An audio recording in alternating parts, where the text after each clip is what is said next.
Hola, nos encontramos retomando Somos lo que somos, una propuesta llevada a cabo desde la Unidad Curricular Pensamiento Argentino y Latinoamericano del Instituto Superior número 5 de la ciudad de Carcarañá, provincia de Santa Fe, República Argentina. Les habla el profesor Emiliano Perrin, aquí junto a los estudiantes del cuarto año de la carrera Profesorado de Filosofía, y de las instalaciones del instituto retomamos nuestro propósito y compartimos el afán de recorrer el pensamiento que emerge de estas tierras. Queremos agradecer el apoyo y el cariño que nos brindaron en el primer episodio. Siéntanse a gusto de comentarnos y compartir sus opiniones.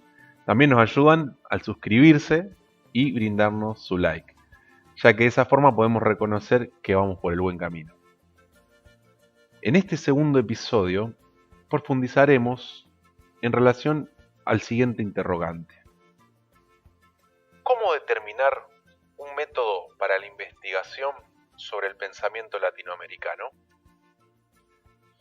Supongamos que en el primer episodio hemos dejado como válida la idea de que la filosofía hay que entenderla de modo plural y ampliamos su acepción al ámbito del pensamiento y de las ideas.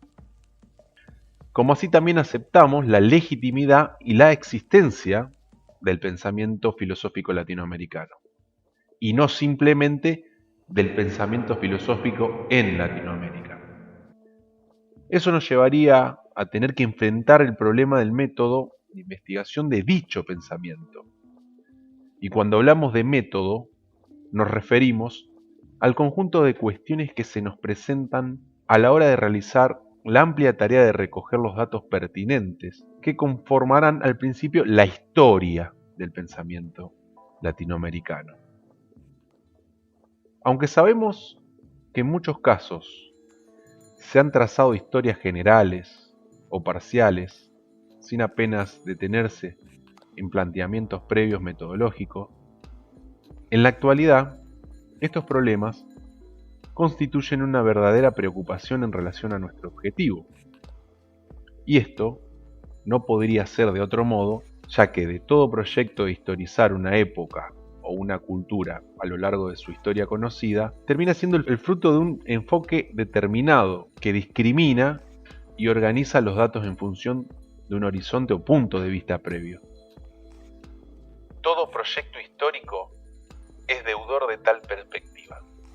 En ese sentido, quienes tratan de historizar el pensamiento latinoamericano son cada vez más conscientes de la necesidad de explicitar esta problemática metodológica. Vamos a detenernos en dos textos de dos autores que profundizaron sobre el asunto. Tenemos la obra de Arturo Andrés Roy, Interrogaciones sobre el pensamiento filosófico, la de Pablo Guadarrama González, ¿Qué historia de la filosofía se necesita en América Latina?, y a Horacio Ceruti Guldberg, con Hacia una metodología de la historia de las ideas en América Latina. La primera cuestión que hay que plantearse es si la historia es mera descripción o explicación, como lo señala Ceruti Guldberg. Esto significaría que si queremos hacer una historia objetiva, tendríamos que limitarnos a describir con la máxima objetividad y respeto a los datos que se nos presentan.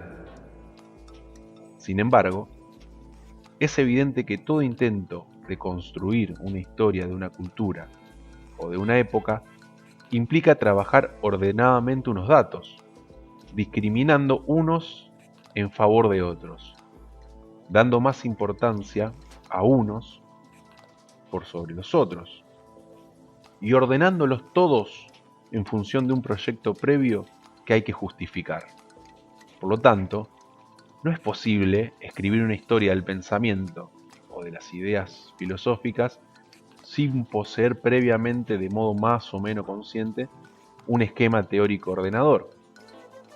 Siempre que se presenta un panorama histórico, se está haciendo una doble tarea de presentación de hechos y de justificación o explicación de los mismos, dentro de un horizonte previo que ya existe. Por eso, el investigador tiene que ser siempre consciente de sus propios presupuestos, ya que no existe un punto de vista neutral, sin preconceptos o inclusive hasta sin prejuicios. Se nos plantean, por lo tanto, muchas cuestiones previas que hay que explicitar y aclarar, encaminadas todas a mostrar los caracteres específicos del punto de vista desde el que se hace el estudio. ¿De qué nos sirve el contexto de la historia? Es otro problema, pero complementario al anterior. Arturo Roig distingue dos modos de historiar el pensamiento latinoamericano. Por un lado, el academicista, y por el otro, el historicista. El primero presenta la historia de las ideas sin atender al contexto, como si fueran realidades autónomas o ajenas, que no tienen nada que ver con el entorno en que han surgido y en el cual se han desarrollado. En cambio, la postura historicista es consciente de que no hay ideas sin contexto, y es fundamental advertir tal contexto como base y condicionante del surgimiento de las ideas. Ese contexto puede ser variado y plural, en la medida en que las ideas poseen un contexto intelectual, como lo pueden ser las otras cuantiosas ideas de autores y las diferentes escuelas de pensamiento, con las cuales surgen y se desarrollan tanto refutándolas o como bien argumentando a favor. Pero también hay que tener en cuenta el contexto sociológico, ya que toda idea tiene una función dentro del entramado sociopolítico.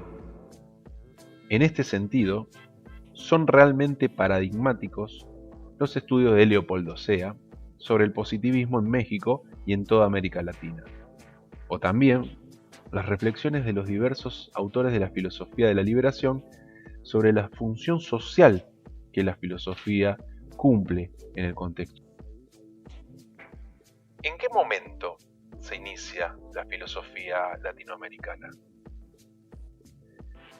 Tal cuestión la plantean tanto Roig como Guadarrama y Ceruti. Esta es una cuestión que depende de varios supuestos, el primero de los cuales es la idea de filosofía de la que partimos. Si hacemos esto como una idea demasiado restrictiva y académica, situamos el inicio de la filosofía en Estados Unidos, época de emancipación política o quizás en el texto de Fray Alonso de la Veracruz.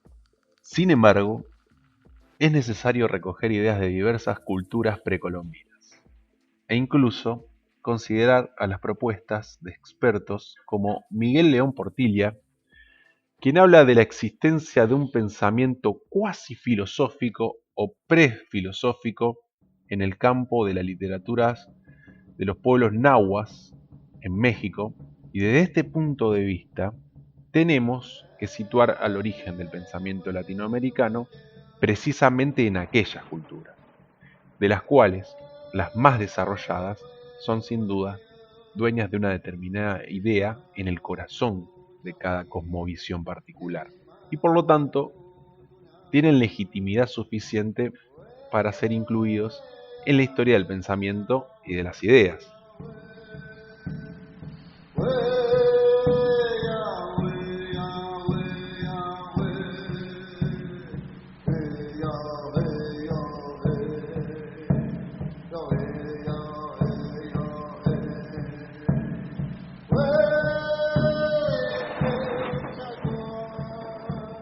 No caben dudas de que si buscaríamos el punto de arranque del pensamiento en los momentos en que ha sido especialmente consciente de la especificidad y de la originalidad o autenticidad de dicho pensamiento, tendríamos que situar el comienzo de la historia del pensamiento latinoamericano, quizás a comienzo del siglo XIX, cuando Juan Bautista Alberdi se plantea la necesidad de construir un pensamiento latinoamericano autóctono.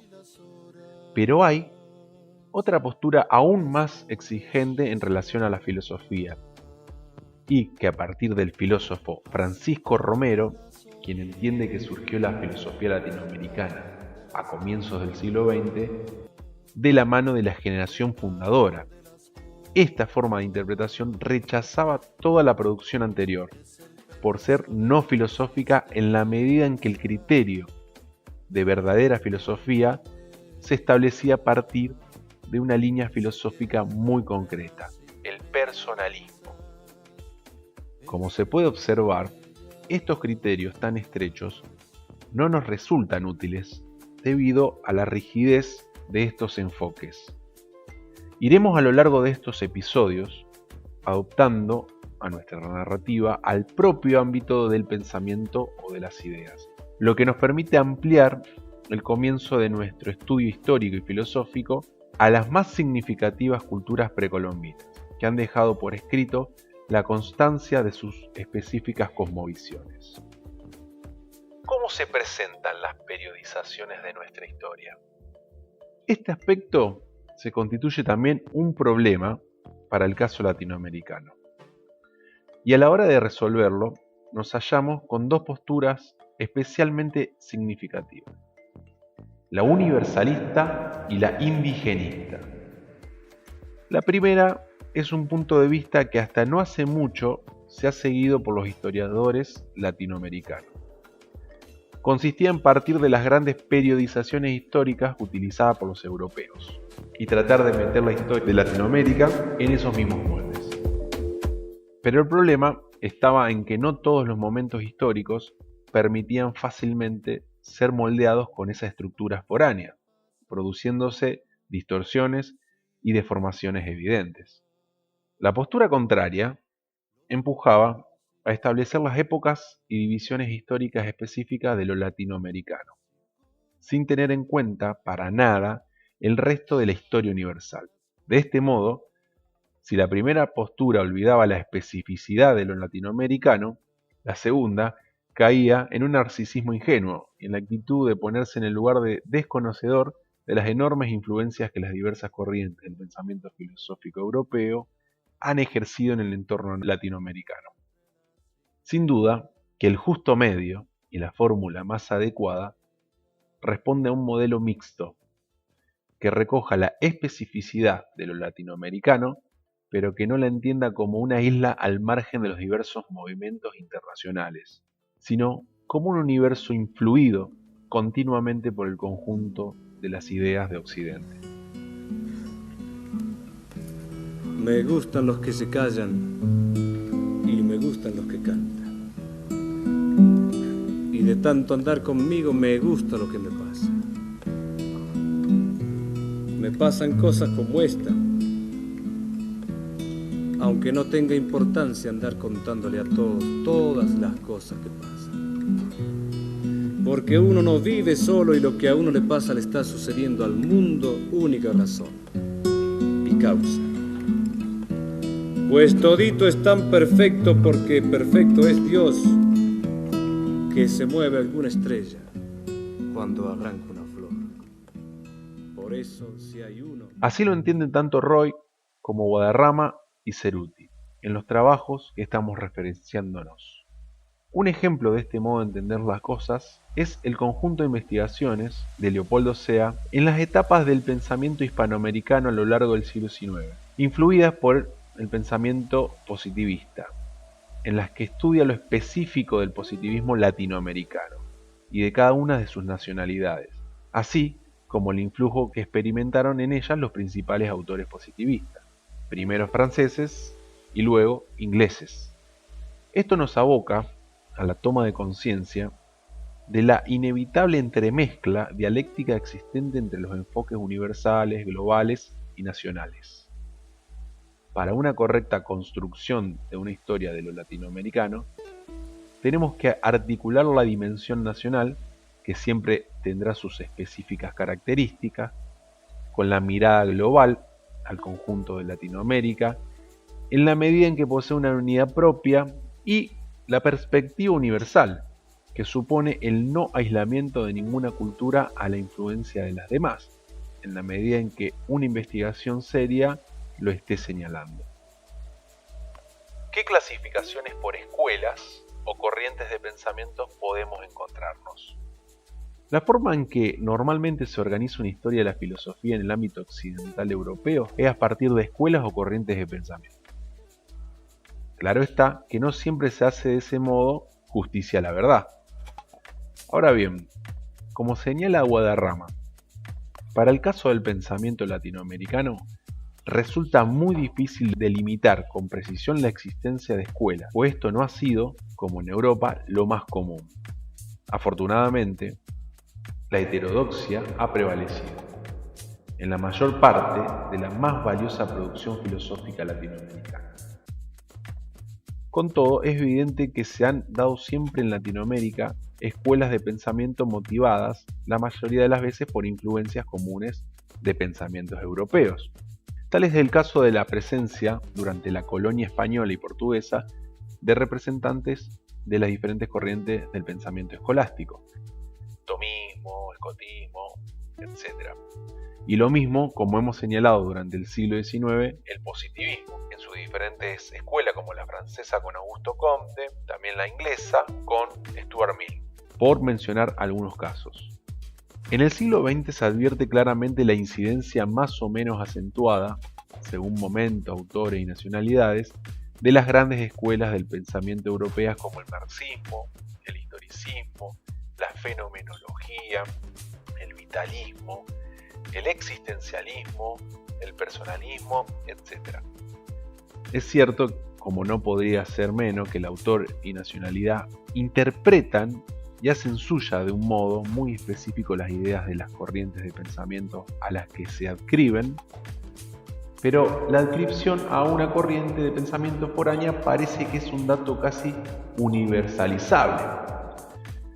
Podría decirse que la mayor originalidad del pensamiento latinoamericano se da con la aparición de la filosofía de la liberación, aunque también en este caso se advierten numerosas influencias de autores europeos en las diferentes corrientes existentes dentro de los filósofos de la liberación.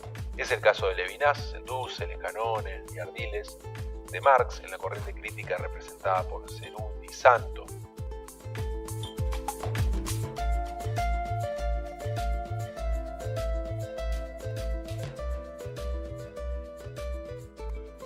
A partir de esto, el orden que nosotros vamos a seguir será el método de ir describiendo las diferentes etapas de la historia del pensamiento latinoamericano, basándonos en grandes etapas históricas, señalando asimismo las diferentes escuelas y autores que configuran dichos grupos generacionales.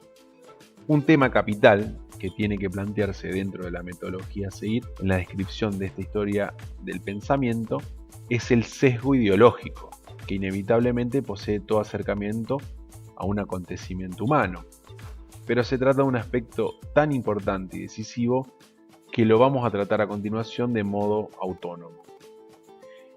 En Latinoamérica, la ideología tiene un rol preponderante y la ideologización supone, para nuestro recorrido, una alteración de la visión totalizadora de la realidad, que posee un cierto carácter colectivo y social.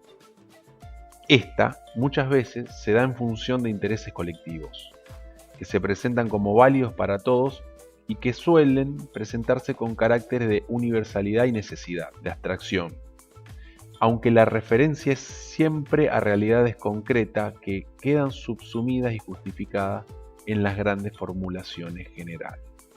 Ante esta realidad deformada, nuestra actitud filosófica, como función crítica, tiene un trabajo arduo que hacer. Ante todo, midiendo la validez general o universal de esos principios, pero sobre todo, descubriendo la falsedad de su aplicación. Y junto a esta misión de criticidad, la filosofía y el pensamiento también nos tienen que aportar la búsqueda de fundamentalidad, aportando los argumentos en los que se apoya toda teoría humana.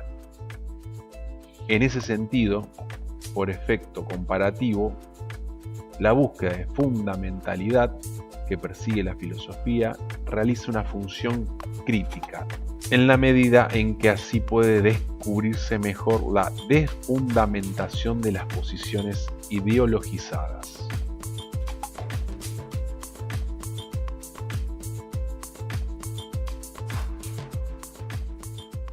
Ahora bien, este ejercicio fundamentador tiene un cierto carácter ambiguo, en la medida en que el planteamiento en busca de los fundamentos últimos y totalizantes tiene sus peligros de deslizamiento ideologizante. Aclarado esto, continuaremos con la periodización de la historia del pensamiento latinoamericano que seguiremos.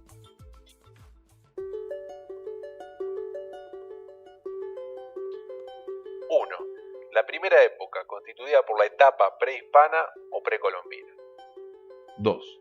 La segunda época, constituida por los 3 siglos de presencia hispana o considerada también la época de la colonia. 3. La tercera etapa, de 1807 a 1910, y se inicia con la emancipación de las antiguas colonias y llega hasta el inicio del siglo XX. 4. La cuarta etapa está constituida por el siglo XX, y aquí, además, nos enfocaremos en la descripción de las diferentes generaciones filosóficas. Con esto me refiero a la generación del 1900, que podemos denominar la generación de José Enrique Rodó, el escritor y político uruguayo. B.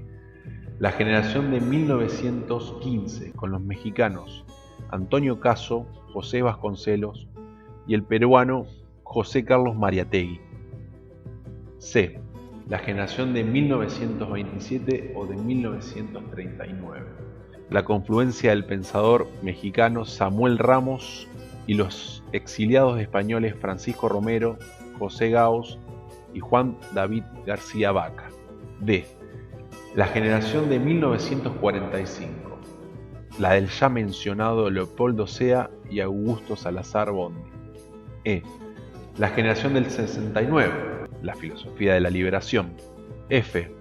Podemos mencionar también a una generación posterior, con la transformación de la filosofía de la liberación y la aparición de los nuevos paradigmas de la posmodernidad y la poscolonialidad. Sin más, esto es lo que tenemos por delante y otras tantas cuestiones que nos interesan. Espero que les haya gustado el episodio de hoy. No se olviden de suscribirse, comentar y darle like a este video. Les dejamos un afectuoso saludo.